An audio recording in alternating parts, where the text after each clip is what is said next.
नेपाल अब भी सुलग रहा है। अंतरिम सरकार बन भी गई तो आगे क्या? नेपाल विद्रोह, संयोग या फिर प्रयोग?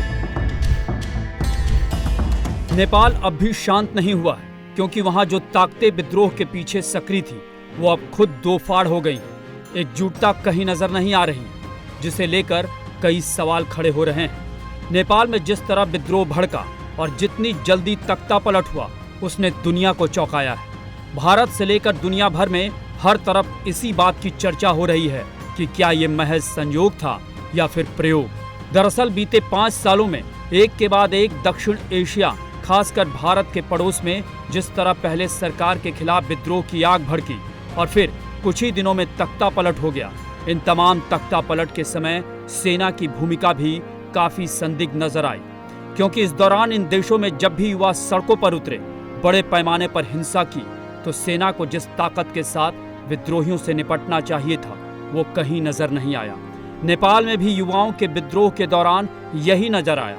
युवा सड़कों पर उतरकर खुलेआम उत्पात मचाते रहे, सुप्रीम कोर्ट और संसद पर हमला बोला, फिर भी सेना ने उस तरह का प्रतिरोध नहीं किया जैसा उसे करना चाहिए। हालांकि इसे लेकर कोई ये भी कह सकता है कि सेना को जब तक आदेश नहीं मिलता वो कोई कार्रवाई नहीं कर सकती। तो उनके लिए ये जवाब भी है कि कोई भी सरकार आपात स्थिति में सेना का इस्तेमाल तो करती ही है, लेकिन जब सरकार और नेता की जान खतरे में पड़ जाए तो वहाँ की सेना पर सवाल उठना लाजमी है।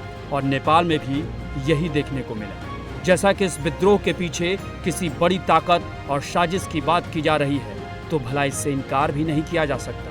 भारत में भी कांग्रेस नेता मनीष तिवारी ने यही कहा कि क्या ये संयोग है या प्रयोग। Benefit out of instability.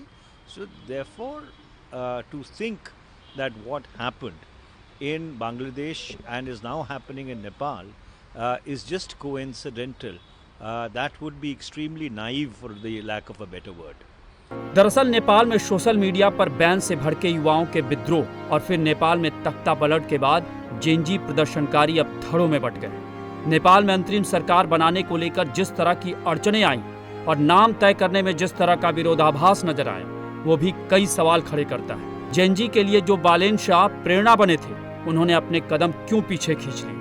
और नियमों का हवाला देकर सुशीला कार्की का नाम भी अब रेस से बाहर हो चुका है। यानी नेपाल में जो तख्ता पलट हुआ और उसके बाद वहां अंतरिम सरकार को लेकर जिस तरह की खींचतान शुरू हुई, उससे तो यही लगता है कि विद्रोह के पीछे कहीं न कहीं सत्ता हथियाने का भी खेल चल रहा है। और ये खेल किसके इशारे पर चल रहा है, इसकी भी पड़ताल होनी चाहिए।